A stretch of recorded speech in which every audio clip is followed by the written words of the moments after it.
a oração muda todas as coisas. Por isso nós precisamos orar assim. Devemos confiar na vontade de Deus que está revelada na palavra. E Ele nos manda orar e pedir a Ele. Pedir com fé. Vamos orar. Nosso Deus e Pai, nesta hora em que estamos diante da Tua palavra para ouvir a pregação, a nossa súplica é que nos dê entendimento, que fale ao nosso coração, que derrube, ó Senhor, qualquer barreira que exista entre nós e a Tua vontade revelada, fazendo com que a nossa alma se prostre diante do Senhor e Rei Jesus Cristo, confiando nele, inteiramente nele, em Suas palavras. Assim, Senhor, rogamos por Tua igreja nesta hora, para que seja edificada, consolada, fortalecida em sua caminhada de fé. Rogamos também, Senhor Deus, pelas famílias do Teu povo. Muitas são as provações do justo, nos diz a palavra do Senhor, mas o Senhor de todas o livra. Por isso te pedimos, protege, Senhor, e guarda as famílias do Teu povo. Eu te peço por cada um deles, eu te peço, ó Senhor Deus, por cada chefe de família, que o Senhor restaure a fé, a confiança dos Teus servos, se estão cansados, abatidos e angustiados, que assumam a sua posição como homens de Deus, tementes ao Senhor e que devem pastorear as suas famílias. Também abençoa as suas esposas, que sejam auxiliadoras idôneas e juntos possam viver de forma harmoniosa, cuidando de seus filhos. Rogamos ao Senhor Deus pelas famílias do Teu povo. Rogamos pelas famílias que estão passando por crises, casos de desobediência da parte dos filhos para com seus pais. Ó Senhor, que possas quebrantar os seus corações, pois Tu podes todas as coisas, e possas fazê-los reconhecer que devem honra aos seus pais, assim como devem honra ao seu Deus. Que o Senhor, segundo a Tua misericórdia, assista famílias que passam por dificuldades, abençoando os pais e os filhos, caso os pais não sejam fiéis no cumprimento de seus deveres. Ó Senhor, toca-lhes o coração, para que, quebrantados, busquem o auxílio do Senhor arrependidos e cuidem de seus filhos. Senhor, visita os lares que estão se desfazendo e os lares desfeitos. Só o Senhor pode restaurar a vida, a alma de um homem, assim como também só o Senhor pode restaurar um casal divorciado. Assim clamamos por Tua misericórdia sobre os casais que estão passando por crises. Pedimos que o Senhor sustente aqueles que já sofrem a dor do divórcio, não tendo mais volta, que sigam em frente, confiando no Senhor e dependendo do Senhor. Que tenhas, ó Senhor, misericórdia dessas famílias que padecem.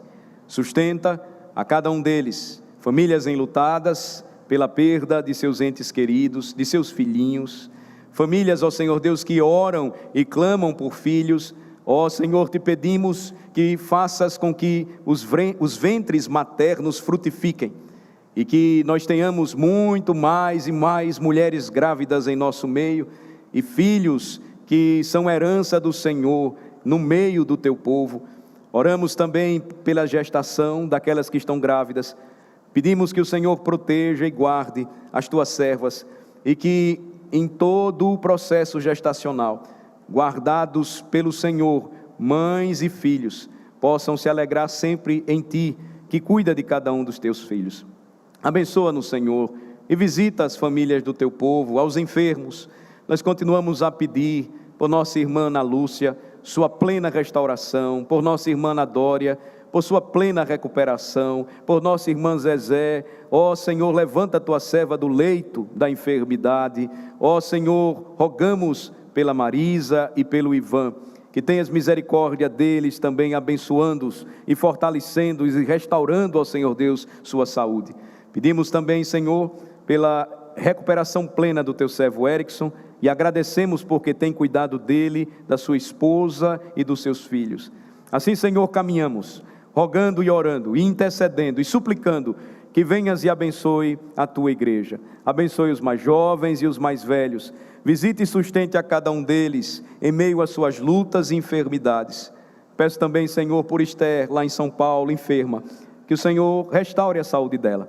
que o Senhor a faça recuperar e se levantar e não ter mais, ó Senhor Deus, os sofrimentos tão comuns da enfermidade que nos acometem. Acometem jovens, acometem mais velhos, acometem a todos aqueles que são filhos de Adão. Mas os que esperam no Senhor, diz a tua palavra, têm as suas forças renovadas e restauradas. E por isso continuamos a pedir: abençoa, Senhor Deus, o povo da tua aliança. Visita a tua igreja nesta hora e visita a nossa nação, fazendo com que ela experimente de um verdadeiro avivamento. Derrama, Senhor, o teu Espírito sobre a nossa nação, despertando a tua igreja para um viver santo e um testemunho fiel da tua palavra, seguindo, ó Senhor Deus, o que diz o ensino do Evangelho, vivendo de forma simples, assim como todos os homens, mas com uma posição e uma convicção que não são negociadas, e elas são inegociáveis, elas estão diante do teu trono de graça, fazendo com que o teu povo avance e siga firme rumo para o alvo que é Cristo Jesus. Assim oramos, cheios de fé e de esperança em nosso Redentor, porque é em nome dele que suplicamos humildemente estas bênçãos, em nome de Jesus, amém. Meus irmãos, Evangelho de João, capítulo de número 4, abramos a palavra de Deus. Hoje nós vamos seguir o nosso estudo sobre o capítulo 4 do Evangelho de João, a partir do versículo 11. Evangelho de João, capítulo 4, a leitura é a partir do versículo 11, nós vamos até o versículo 19.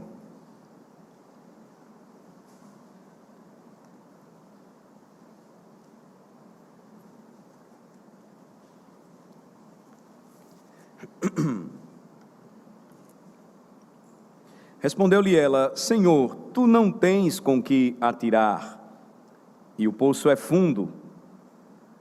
Onde, pois, tens água viva? És tu, porventura, maior do que Jacó, o nosso pai, que nos deu o poço do qual ele mesmo bebeu, e bem assim seus filhos e seu gado? Afirmou-lhe Jesus: quem beber desta água tornará a ter sede. Aquele, porém, que beber da água que eu lhe der, nunca mais terá sede. Pelo contrário, a água que eu lhe der será nele uma fonte a jorrar para a vida eterna. Disse-lhe a mulher: Senhor, dá-me dessa água para que eu não mais tenha sede, nem precise vir aqui buscá-la. Disse-lhe Jesus: vai, chama teu marido e vem cá. Ao que lhe respondeu a mulher: não tenho marido.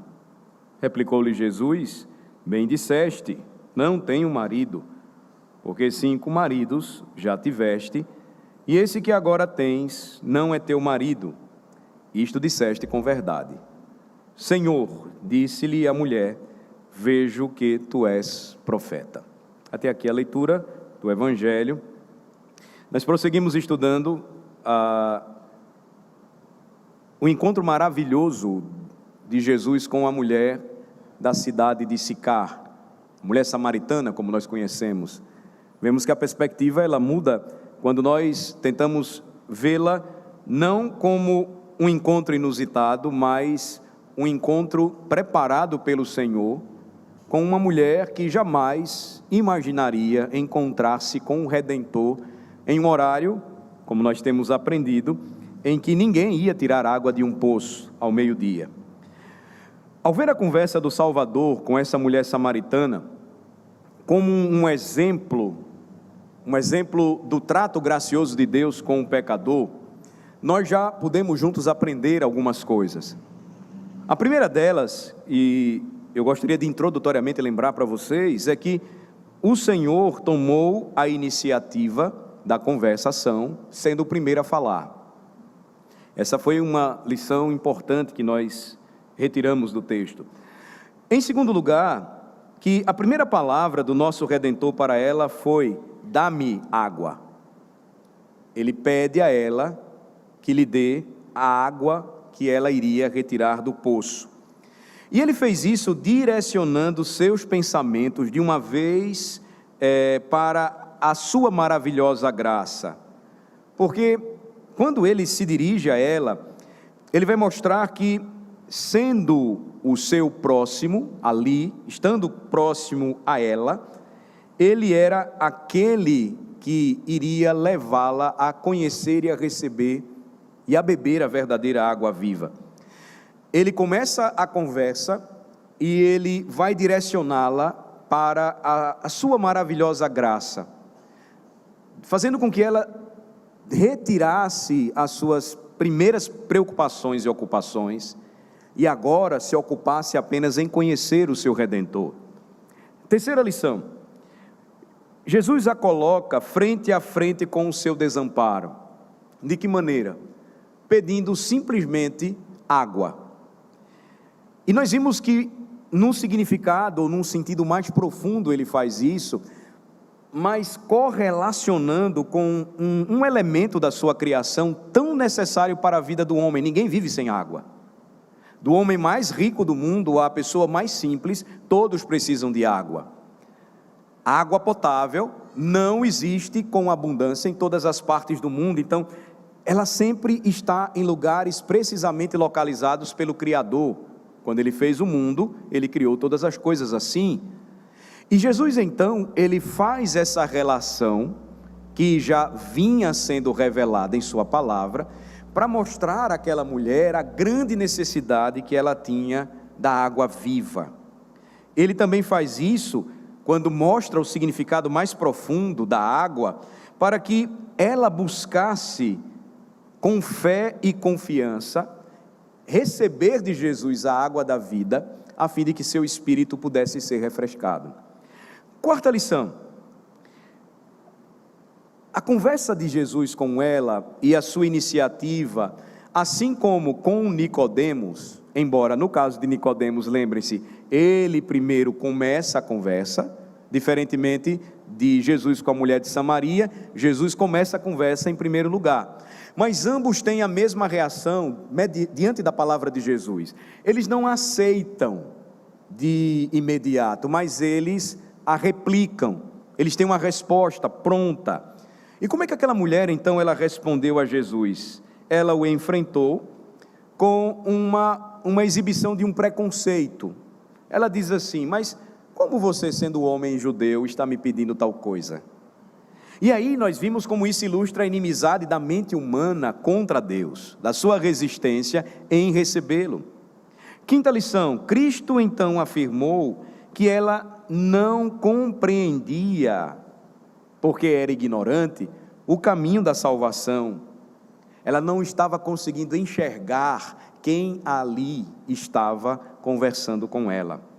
Sexta lição: Jesus se referiu à vida eterna, tomando, repito, a figura expressiva da água. E ele vai se referir à água como a água viva, água da vida. Sétimo e último lugar: Jesus garantiu àquela mulher que esta água viva estava sendo oferecida por ele como um presente. E uma condição apenas era necessário para ela: ela precisava pedir. A única coisa que ela podia fazer, ela precisava pedir àquele que poderia lhe dar esse presente salvador.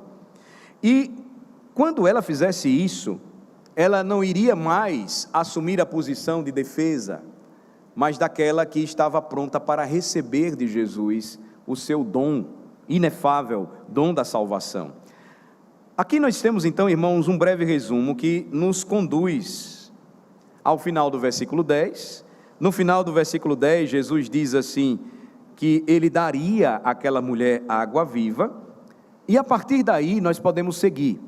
O que é que nós temos agora diante de nós? Eu vou aqui tentar resumir para vocês. O que se segue imediatamente, a partir do versículo 11? Nós lemos, lembrem-se, dos versículos 11 a 19. Primeiro, o versículo 11 revela a ignorância da mulher diante da conversa graciosa de Jesus, da graciosa promessa do Salvador. Versículo 12, também nós temos aqui a revelação de sua própria insolência, a maneira como ela responde a Jesus: és tu porventura maior do que o nosso pai Jacó? Em outras palavras, quem você pensa que é? ela foi insolente. Número 3, versículos 13 e 14, nós encontramos a graciosa promessa do Salvador. Então, primeiro, a ignorância da mulher, versículo 11, a insolência da mulher, versículo 12, versículos 13 e 14, a graciosa promessa de Jesus. Mais uma vez vejam a sua paciência tratando com ela e como ele responde à insolência de uma pecadora. Quarto lugar, o preconceito da mulher então é superado, versículo 15. Versículo 16, quinto lugar, Jesus então atinge a sua consciência com a flecha da sua lei. E aqui você tem mais uma vez um exemplo precioso de como a lei de Deus era utilizada por Jesus como um método eficiente para a evangelização. Você não consegue chegar para apresentar para qualquer pessoa o evangelho se você primeiramente não apresentar a ele a lei de Deus. Jesus então era o mestre por excelência em fazer isso. No versículo 16, então ele vai dizer: chama o teu marido e vem cá. Jesus está pregando para ela o 7º mandamento da lei de Deus. Veja só que interessante. Sexto lugar, versículos 17 e 18, você tem a onisciência do Salvador revelada. Ele era o Deus Emanuel. Ali, com aquela mulher, ela não tinha ideia de quem estava falando com ela. E quando ela é sincera e responde dizendo que não tinha marido, Jesus então vai dizer: você falou certo. E ele vai revelar então a sua onisciência. Ele conhecia a vida dela por completo, assim como ele conhece a vida de cada um de nós. Sétimo e último lugar, versículo 19, você tem então a percepção nascente na alma daquela mulher. Ela começa a perceber com quem estava falando. Senhor, disse-lhe a mulher, eu estou começando a perceber que o Senhor é um profeta. Estou começando a enxergar isso. Estou começando a notar isso. Eu vejo que tu és um profeta.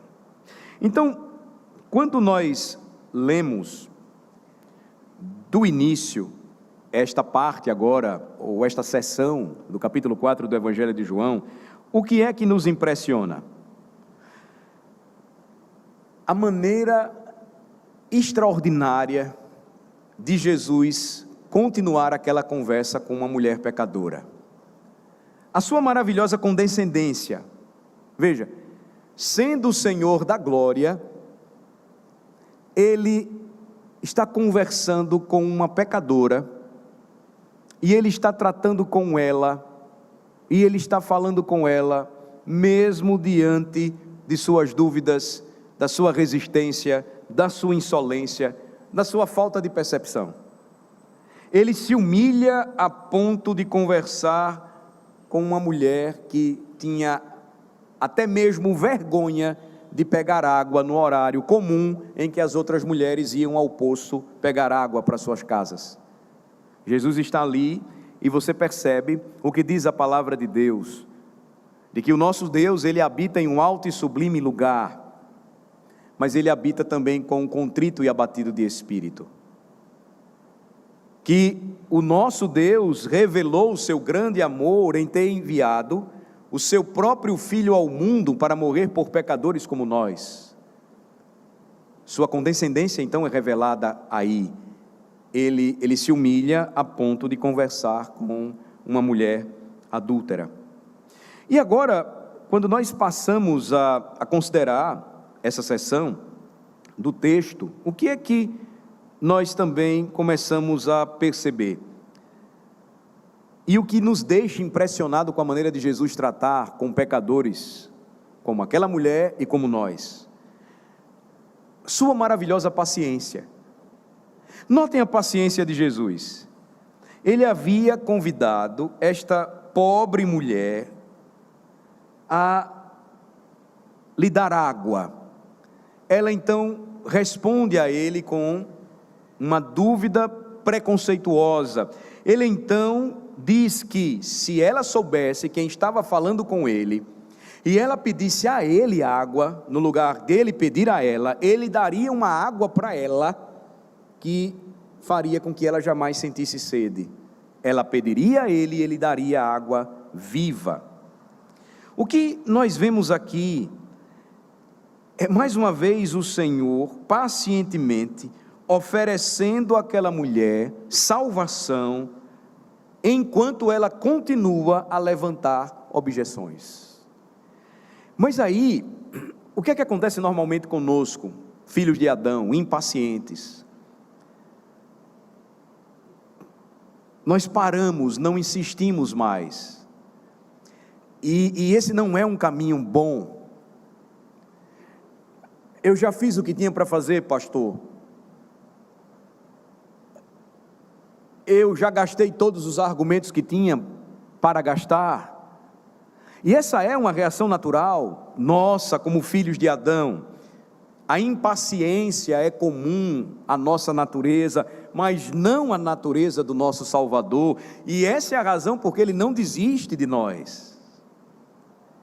Ela continua a levantar objeções, mas notem, Cristo não se afastou desgostoso e não a deixou sofrer os resultados da sua desobediência e da sua teimosia. Ele não fez isso. Pelo contrário, Cristo suportou a sua estupidez. E como Ele fez isso? Com um atributo que só pertence ao Deus Todo-Poderoso. Ele vai então suportá-la com longanimidade divina. Eu tenho dito isso para os irmãos, à medida em que a gente estuda o Antigo Testamento juntos. Por vezes nós lemos a Escritura e pensamos que os eventos da Escritura, eles vão acontecendo assim, em tempo real. Quando na verdade, você tem um tempo longo, dado por Deus, em boa parte da história de seu povo, quando Ele enviava profetas para que o povo se arrependesse, o povo não se arrependia.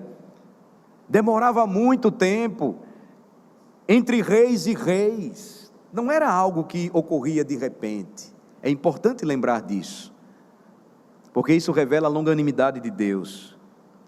Jesus então, Ele vai fazer isso, e uma das características da sua longanimidade ao tratar com pecadores como nós, é desgastar com isso a nossa oposição a Ele. Ele vai trabalhando a nossa alma, Ele vai quebrando o nosso duro coração, Ele vai nos preparando para conquistar pecadores como nós para si mesmo. Ele vai agindo assim. Ele é muito paciente, muito paciente.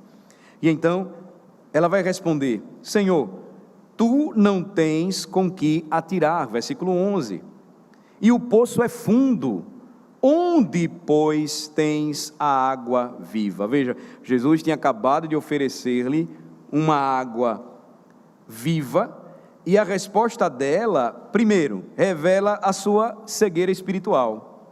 Ela é contínua, diante da glória daquele que estava falando com ela.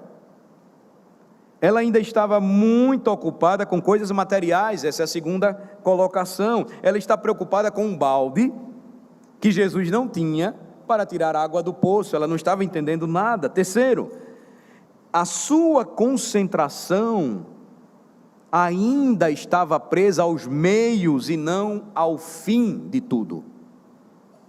Então, continuamente cega para enxergar a glória daquele que estava conversando com ela, uma ocupação com as coisas materiais. Terceiro, uma concentração nos meios. Com que é que o senhor vai tirar a água que o senhor está me oferecendo se o senhor não tem nenhum balde? E ela não estava olhando o fim de tudo ali. Jesus estava oferecendo a ela salvação. Quarto, sua ignorância da fonte. Não era aquele poço de Jacó, de onde Jesus extrairia, retiraria a água viva. A fonte era Ele mesmo, Ele próprio. No versículo 9, veja, O que foi que nós descobrimos? Que ela se referiu a Cristo como um judeu. E Jesus, quando respondeu, a repreendeu por sua ignorância no versículo 10, dizendo: se você conhecesse o dom de Deus, e quem é que está falando com você, você diria: dá-me de beber, e eu lhe daria água viva. Nós já vimos isso. É verdade, irmãos, que ela nunca havia encontrado o Senhor Jesus. Mas isso não era motivo para desculpa. Não era. Isso não poderia isentá-la da culpa de estar diante do Redentor. Foi porque ela era cega que ela não viu nele nenhuma beleza para que pudesse desejá-lo.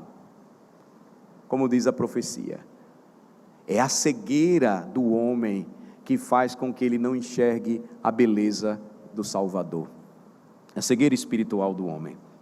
E é somente a incredulidade que impede o pecador ainda hoje de reconhecer naquele que morreu na cruz o Filho de Deus, o único que poderia salvá-lo de seus pecados. Essa é uma afirmação contundente, ela é dura, mas biblicamente ela é correta. A incredulidade não é algo para se ter pena, mas culpa. Vou repetir. A incredulidade não deve ser algo para sentir-se pena, mas culpa. E Jesus ia trabalhar isso com ela.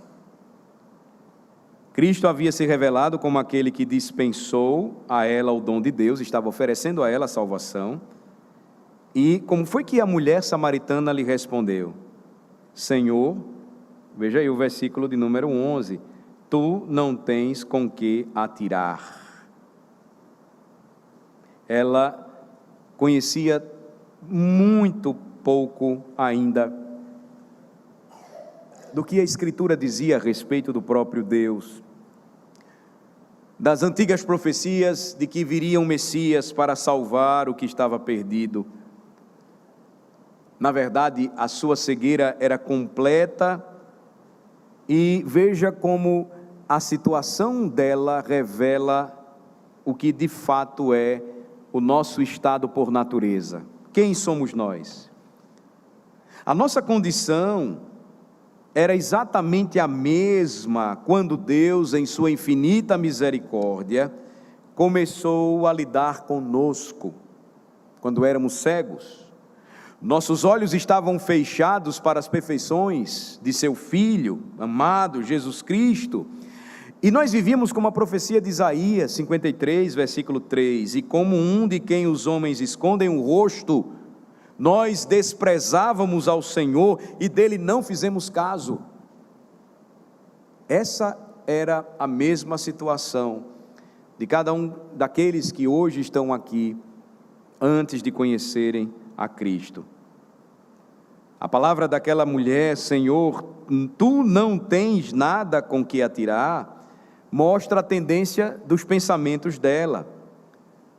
E também revela a tendência dos pensamentos do homem, quando eles não conseguem reconhecer a Cristo como Senhor e Salvador.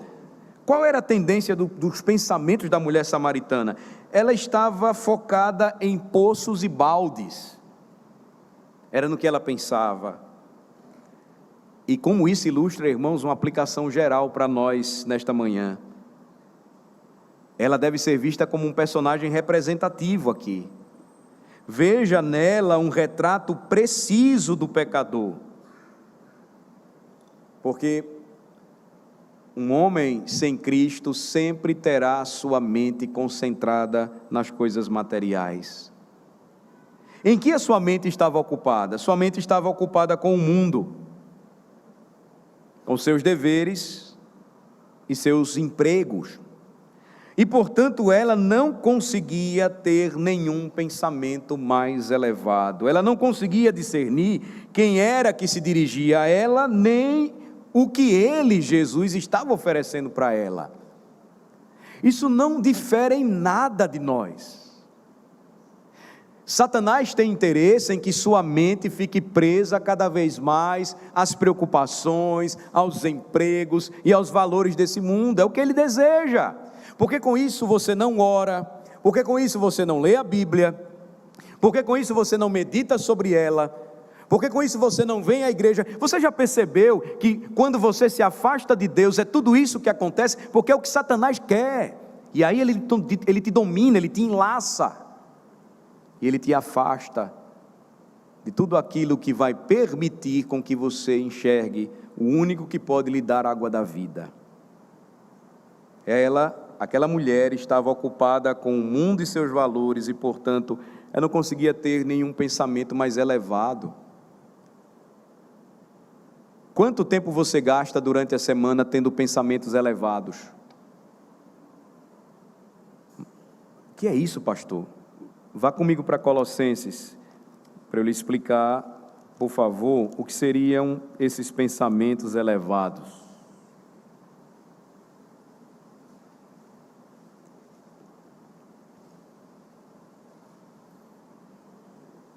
Colossenses capítulo 3.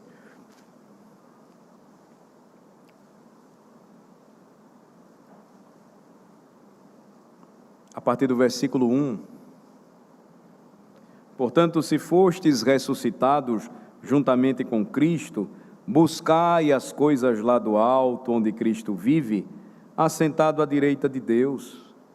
Pensai nas coisas lá do alto, não nas que são aqui da terra, porque morrestes, e a vossa vida está oculta, juntamente com Cristo, em Deus.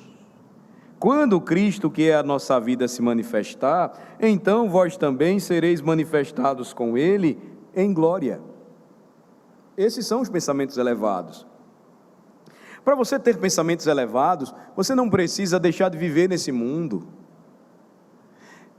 Essa é a grande dicotomia ainda que os cristãos evangélicos brasileiros tendem a fazer.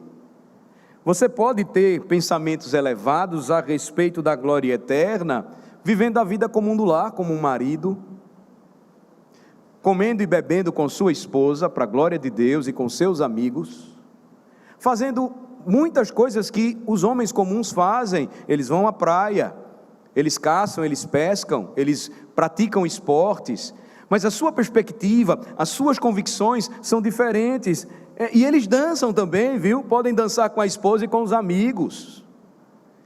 Se isso não fere em nada o que diz a palavra de Deus, é você saber escolher e saber o que você vai ouvir, o que você vai cantar, que tipo de música você vai dançar, que tipo de comida você vai comer e bebida você vai beber.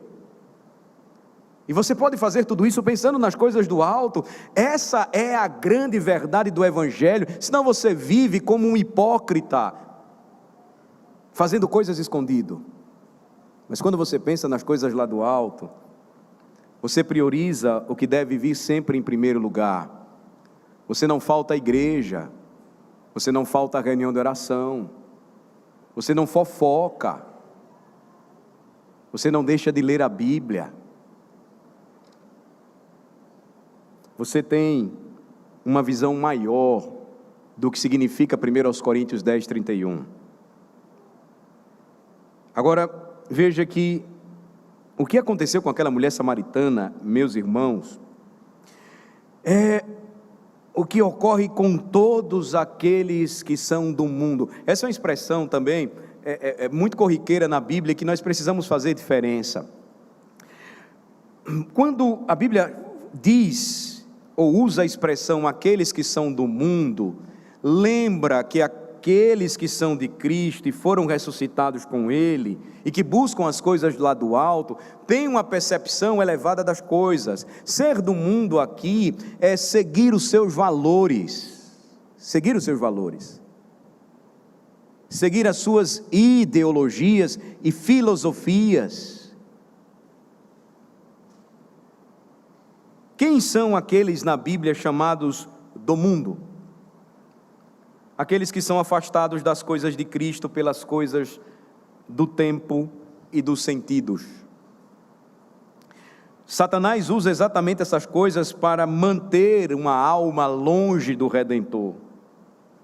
E ele vai usar o que for,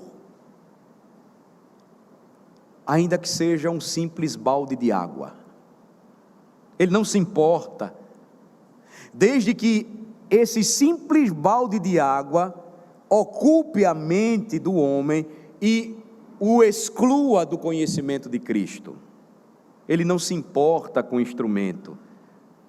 Satanás vai usar tudo o que estiver ao seu alcance para afastar uma alma de Cristo, desde que ele consiga alcançar os seus próprios fins. Qual é a finalidade maior de Cristo? Desviar a sua mente das coisas do alto, das apreensões quanto às coisas espirituais. E o que pode ser tudo isso? Pode ser prazer, pode ser diversão, pode ser ganho, pode ser reputação, podem ser deveres familiares, empregos legais, ou seja, atividades lícitas, de modo que a alma do homem seja impedida de fixar os seus olhos em Cristo, como nós estamos vendo aqui em Colossenses capítulo 3, para que ele não busque as coisas lá do alto, para que ele não pense nas coisas lá do alto. Esse é o fato. Com isso, irmãos, Satanás pode usar até um balde de água para alcançar o seu propósito. Ele pode fazer isso, ele tanto pode pegar um simples balde de água em um poço no deserto, ou um palácio. Ele vai usar qualquer coisa para que consiga cegar os olhos dos homens, e eles não enxerguem o gracioso Salvador. E ele vai fazer isso para que a gloriosa luz do Evangelho de Cristo, que é a imagem de Deus, não brilhe para eles. E aqui, nós chegamos a um ponto importante, à medida em que nós vamos estudando João capítulo 4, e nos preparamos hoje para a celebração da ceia do Senhor. Nós chegamos a uma pergunta importante, eu poderia dizer assim: será que existe alguma coisa que o tenha afastado de Cristo? Será que existe alguma coisa que o tem impedido de buscar sua grande salvação e obter dele a água viva? Pense comigo. Essa coisa pode ser bastante inocente, inofensiva, pode ser até algo digno de louvor em si mesmo. Mesmo atividades legais, lícitas, deveres familiares, podem afastar uma pessoa do Salvador e impedi-lo de receber sua dádiva inestimável. Vocês querem um exemplo? A mãe tem um bebê, que grande bênção. Ela orou por meses, orou bastante, pediu à igreja, a igreja orou por esse bebê, o bebê nasce, ele agora passa a ser o centro das atenções. Vem o primeiro mês, vem o segundo mês, vem o terceiro mês, vem o quarto mês, vem o quinto mês, não vem para a igreja. Por que não? Porque ele é tão frágilzinho, é tão frágil, pastor, que eu estou dando banho nele com garrafão de água. Não estou dando banho com a água do chuveiro não, porque o cloro pode prejudicar a pelezinha dele. E aí, nessas coisas simples, corriqueiras, lícitas, Satanás afasta uma mãe da igreja com seu filho. Ah, pastor, o senhor está exagerando. Não estou. Não estou, porque hoje tem mêsversário, eu nunca vi isso. Antigamente a gente comemorava o ano da criança, hoje é um mês. Não seria essa uma excessiva preocupação com aquilo que hoje vira febre e vira algo que o mundo coloca como se fosse o que eles vivem? é a pressa, é o imediatismo, não se descansa mais na providência de Deus. Pode ser uma coisa simples, mas não é. Você pode até seguir o mêsversário aí, costumeiramente, que muitos estão fazendo, e tem uma perspectiva diferente da que eu estou falando. Mas, em geral, eu observo que muitas famílias com a preocupação excessiva de proteção de seus filhos, acabam também, por outro lado, seguindo esse mesmo exemplo, que parece uma coisa boba, mas não é. Alguém está por trás disso, fazendo com que você não busque as coisas excelentes. Teu filho não vai morrer se vir para a igreja pequeno, não vai morrer. Mas a gente começa a achar que devemos protegê-lo a ponto de esquecer de vir à casa de Deus. Parece uma coisa exagerada, mas se fizermos uma avaliação real, diante da situação e do fato vivido, a gente percebe que muitos se afastam da igreja depois que recebem bênçãos que pediram tanto a Deus. Isso não fecha, não casa. Satanás é muito sutil nos meios que ele emprega para cegar as mentes dos homens. Nós lemos hoje a parábola do semeador. Você já percebeu que na parábola do semeador, o Senhor nos diz que as coisas que sufocam a palavra, Mateus 13, 22, confiram. As coisas que sufocam a palavra são os cuidados deste mundo e a sedução das riquezas. Os cuidados deste mundo sufocam a palavra, que é semeada nos corações, e a sedução das riquezas também.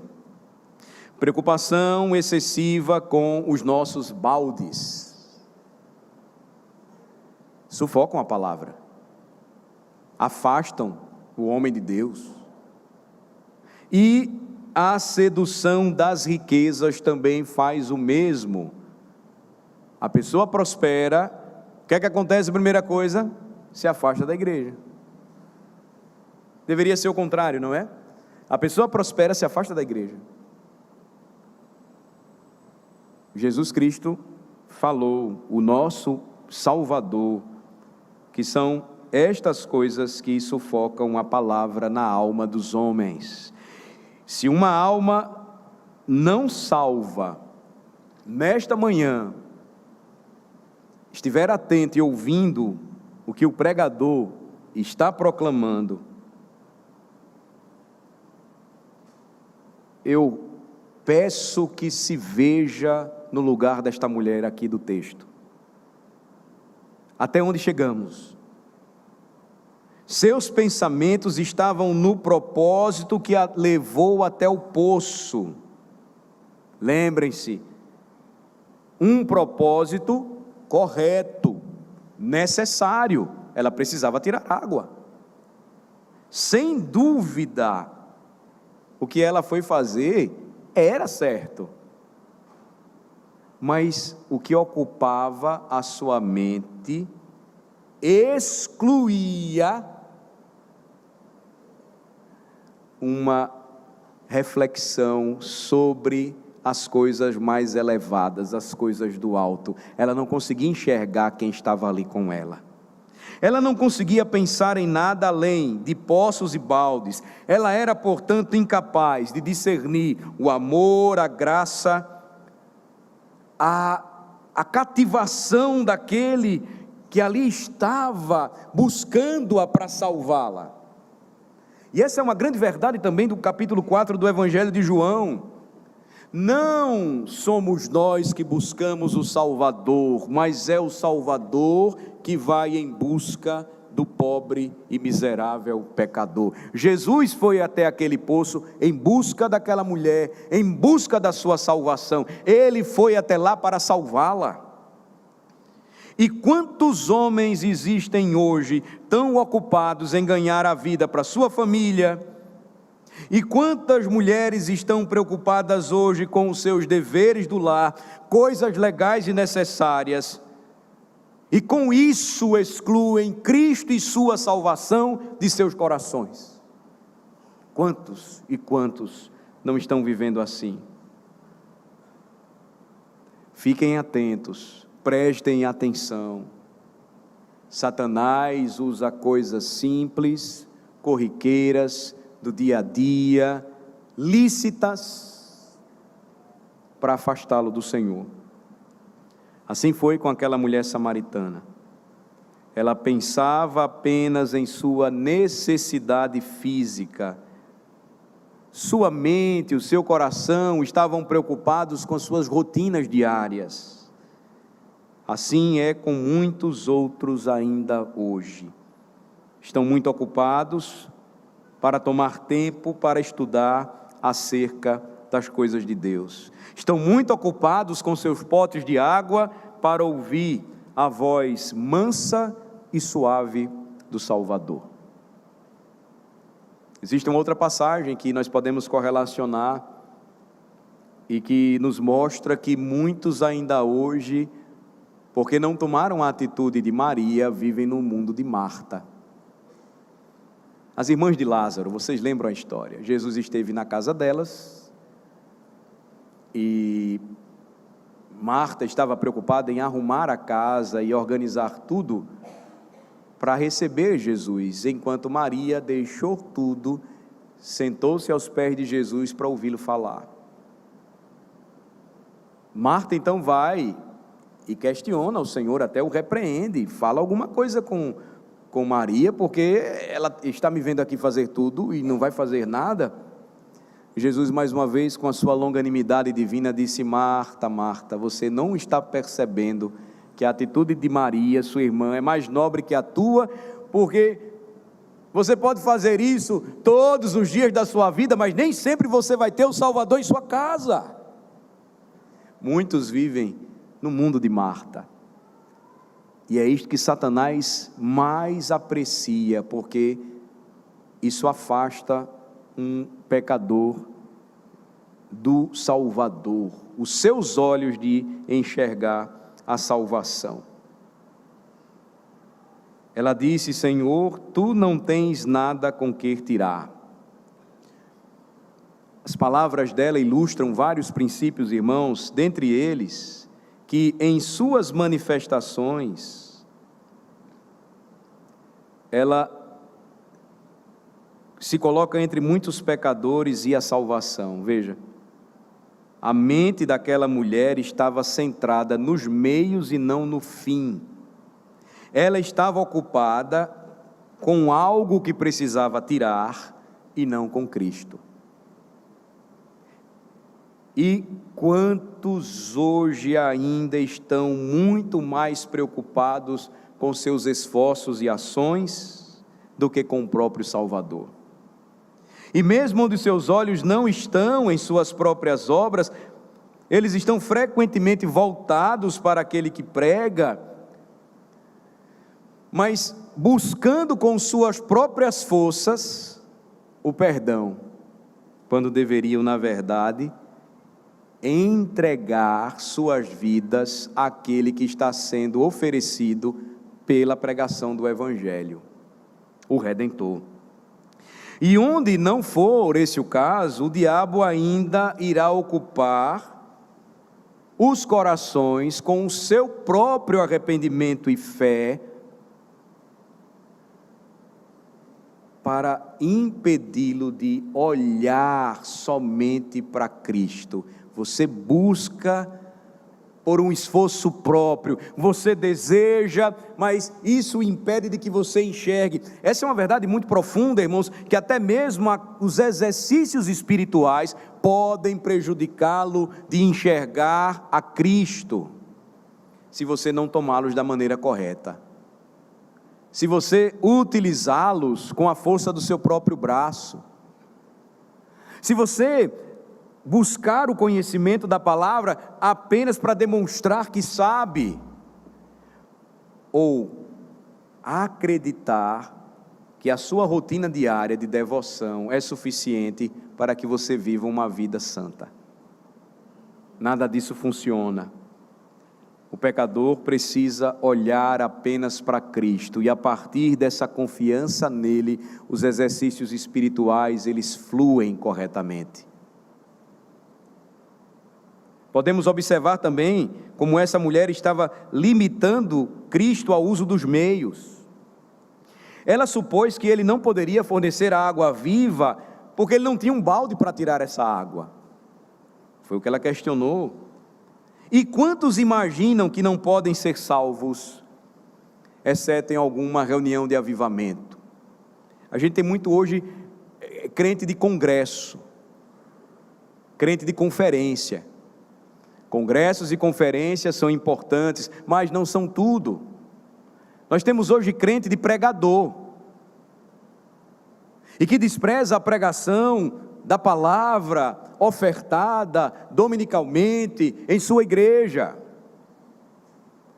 Muitos acreditam e imaginam que podem ser salvos apenas se buscarem esses movimentos, mas quando agrada a Deus fazer a obra, Ele age independentemente de todos os meios, com exceção de sua palavra.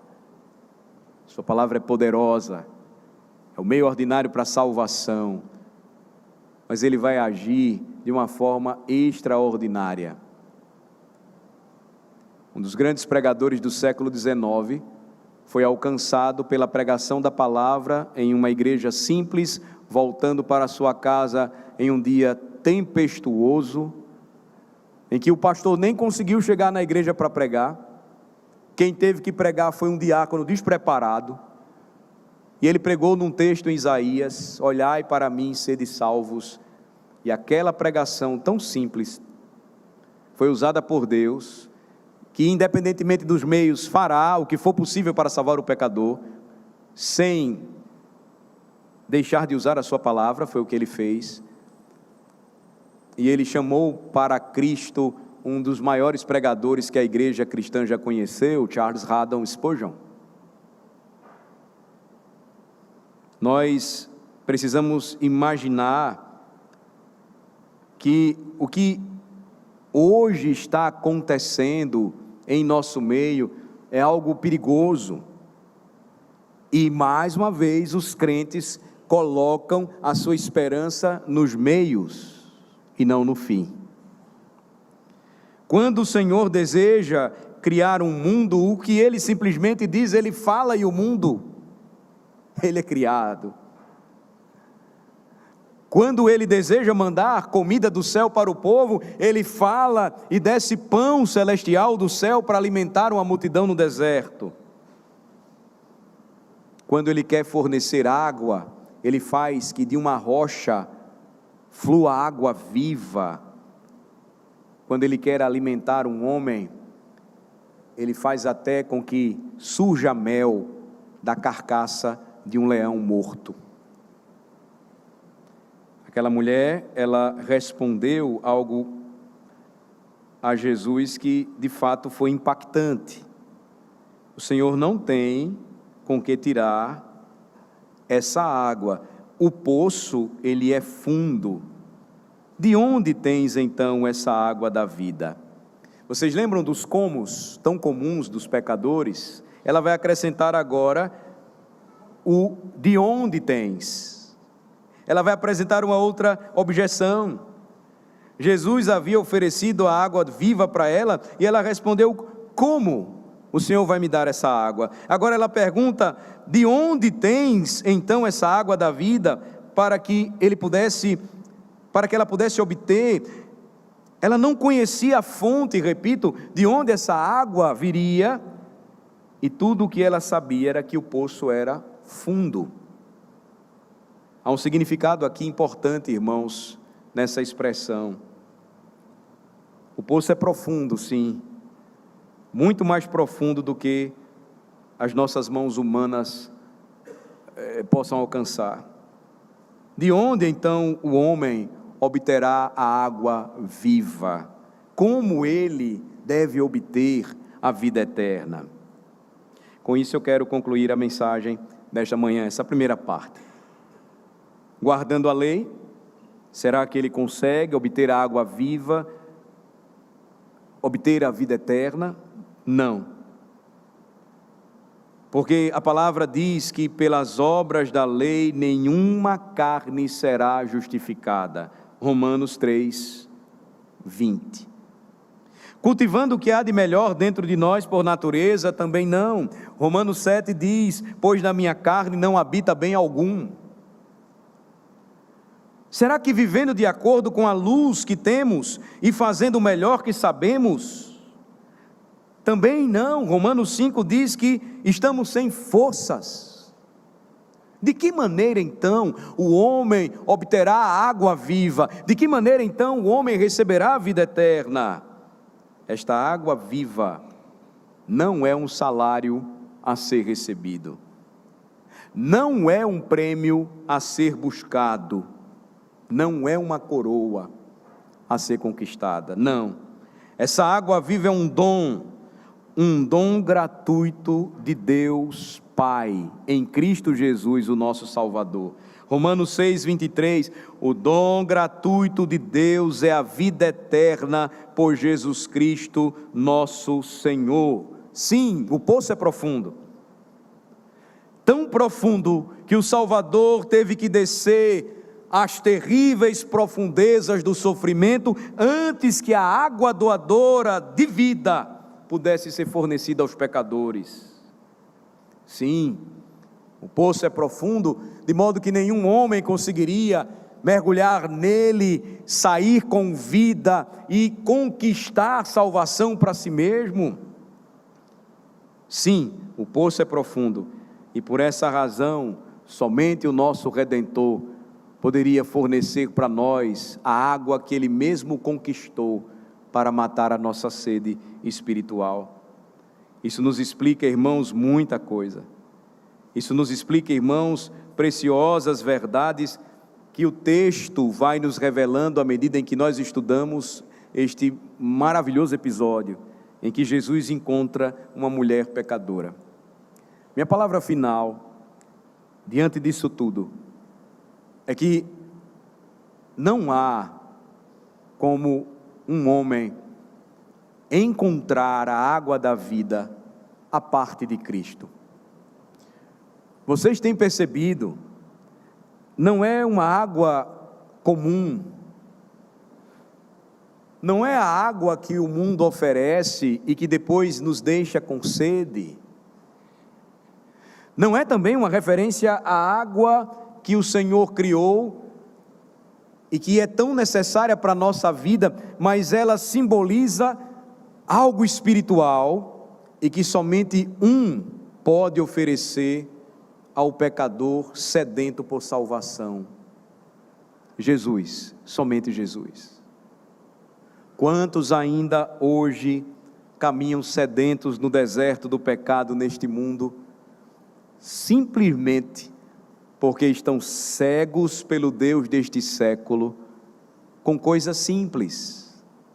Às vezes a gente observa o caminho que a humanidade tem tomado e isso nos impressiona, de tanta perversidade e maldade, mas cercados de gente boa, pessoas distintas, colegas de trabalho, amigos de escola, familiares e vizinhos, gente de bem, honesta, íntegra, mas cegas, preocupadas com os meios, agarradas neles, achando-se boas, porque não fazem mal a ninguém, e na verdade o deleite de Satanás é continuar fazendo-as cegas, para que não enxerguem o verdadeiro Salvador, que oferece água da vida, de muitos e muitos púlpitos, todos os domingos,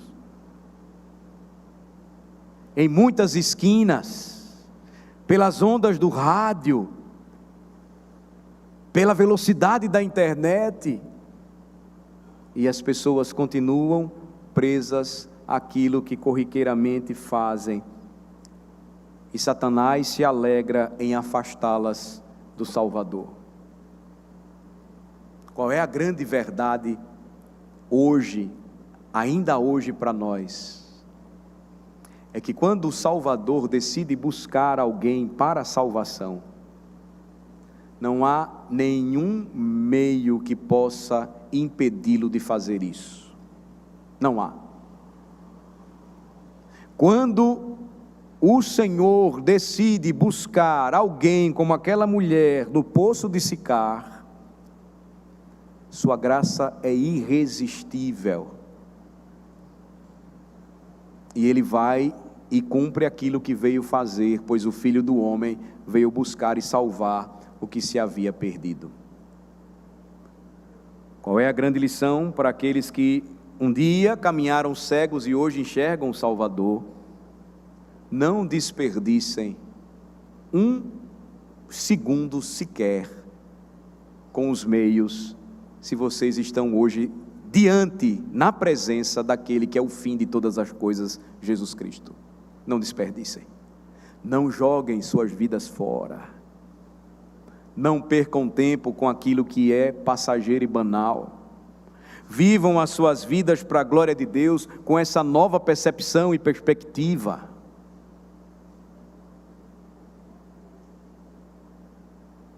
Para aqueles que estão conosco aqui nesta manhã, e assim como aquela mulher samaritana começam a perceber que Jesus é muito mais do que um personagem histórico impressionante, um homem que fez muitas coisas boas, um judeu que deixou muitas lições para o mundo. Se você agora, como aquela mulher samaritana, começa a enxergar que Ele de fato é o Salvador do mundo, venha para Ele, pois Ele está aqui, como esteve sentado ao lado daquela mulher de Sicar, oferecendo-lhe água da vida. Como é que Ele faz isso? Por meio da pregação da sua palavra. É a sua comunicação para os pecadores. Os registros, relatos da história da salvação de homens e mulheres como esta mulher samaritana servem para que também pecadores como ela, hoje, ainda hoje, conheçam o mesmo Cristo e por Ele sejam salvos. O que é que Ele exige de você? O mesmo que Ele exigiu dela. Absolutamente nada, exceto uma súplica. É a única coisa que a gente pode fazer. Você não pode dar nada por sua salvação, mas Ele espera uma única coisa do pecador: peça por essa água, mas peça a pessoa certa, peça somente a Ele, peça somente a Cristo.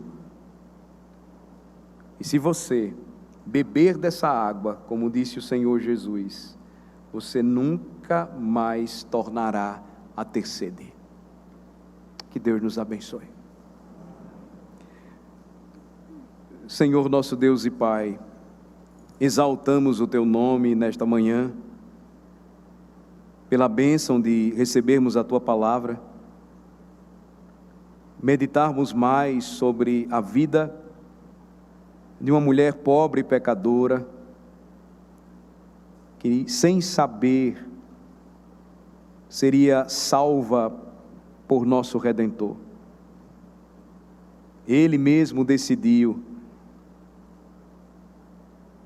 salvá-la de seus próprios pecados,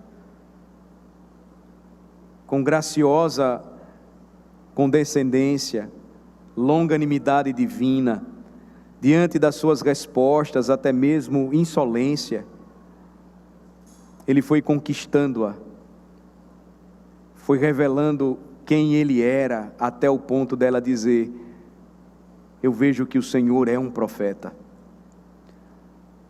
Assim, Senhor, o nosso Cristo continua a nos revelar, por Sua palavra e por Seu Espírito, a Tua vontade, ó Pai Celestial, para a salvação de pecadores. Nós Te louvamos porque somos o Teu povo e experimentamos isso. Éramos cegos e hoje enxergamos ao nosso maravilhoso Senhor. E ainda hoje continuamos a testemunhar Quantas vidas o Senhor tem transformado, alcançado pelo poder do Evangelho, dando-lhes a água viva para que jamais eles tornem a sentir sede. Abençoe e aplica, Senhor, a Tua palavra ao nosso coração. E agora, quando vamos participar do sacramento que sela a pregação da palavra, a ceia do Senhor, que grande bênção para nós. Comer e beber da mesa daquele que mata a nossa sede espiritual diária e que nos deu uma salvação preciosa, que não se pode perder, que está garantida por seu sacrifício, obediência perfeita, intercessão contínua nos céus. Em nome dele, Jesus Cristo, é que oramos e te agradecemos por tudo, ó Pai Santo. Amém.